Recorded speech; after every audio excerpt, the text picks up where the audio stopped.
Hey everybody, B. Marquita here, and in this video, I'm going to show you how to set up your GIMP software to look like how my screen looks now. So don't panic because your screen currently looks different from mine. I'm going to show you how to get this all set up.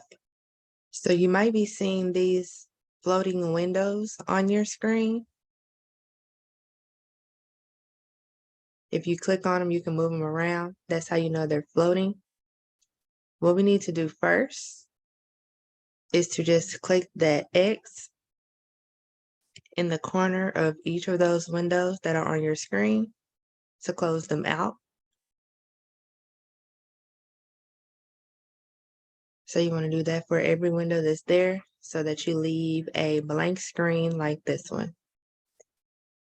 So the first thing we're going to do is we're going to go to our preferences. And if you are on a Windows computer, you want to go to Edit on your menu bar. So the menu bar has File, Edit, Select, View, etc.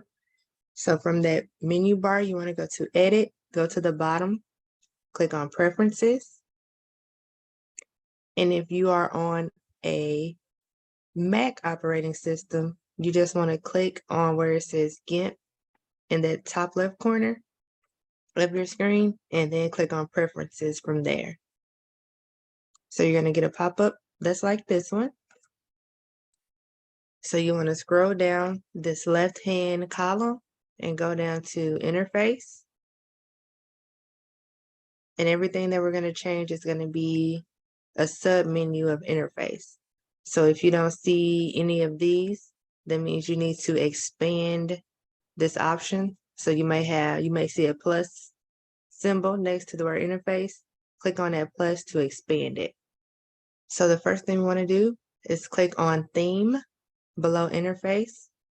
And you're going to choose the theme that you want to set up for your GIMP screen. Mine is system because I like the way it looks, but you can click through these and see the different options that work for you. Some people like the dark theme. Some people like the gray theme. Some people like the lighter theme. But I like system. It's a little more clean for me. So choose the one you want to be your theme. Next thing, go to icon theme, also below interface. Now I do highly recommend everybody just go ahead and choose color.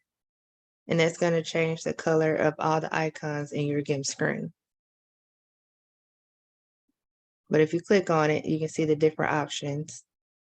But I said to use color, select color, because when I'm describing the different tools in my trainings, I also reference the colors of those tools. So go ahead and click on color for icon theme. Then you're going to click on Toolbox, which is also under interface. And you want to make sure that this box where it says use tool groups is unchecked, okay? So if you have an X or a check mark there, click on it to get rid of that. We do not want it to be grouped. And then you're going to click on OK to set the preferences. Now it looks like we didn't do anything, but we still have a couple more steps to complete, and then we'll be done and ready to design. So first we want to go to Windows on our menu bar. And then we're going to click on New Toolbox.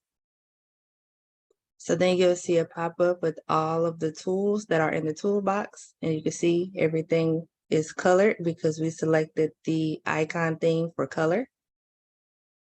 And if we would have kept the grouping, the tool grouping on, which is what we unchecked, there would be way fewer tools and they would be grouped together based on their functionality, which can be a little confusing if you are new to GIMP, which most of you all are. So that's why we want to keep it ungrouped so we can see everything at once. So next, after we get this pop up with our toolbox, we want to go to Windows, and then we want to go to single window mode. Okay, so you can see here where it snapped the tools over to the left-hand side of the screen. That is exactly what we want. So we're going to go to Windows again. Now we're going to set up those docs that we saw earlier at the beginning of the video.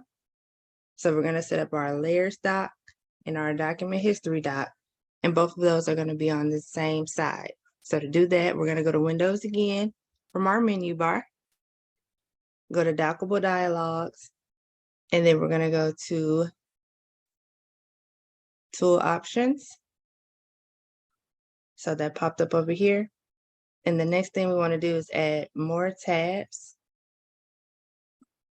So we're going to go to Windows, dockable dialogs again, go to layers, and then it's going to pop up next to our tool options over here in this right-hand dock. And then Windows, dockable dialogs, and we're going to go down towards the bottom and go to document history. So I did Windows, dockable dialogs, tool options, did it again for layers, and then did it again for document history. So now we're going to click on the first tab that we created for the tool options.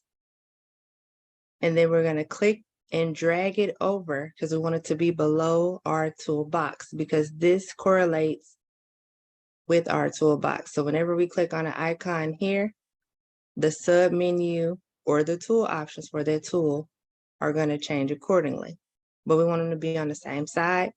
So just click on Tool Options tab, hold it down, and drag it over to the left below our toolbox.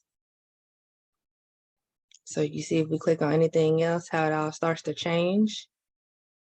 In our tool options, that's exactly what we want to happen. And then over here, we will leave layers in our document history to be used once we start designing. So this is how you get your GIMP screen all set up so that you can easily follow along with the future trainings.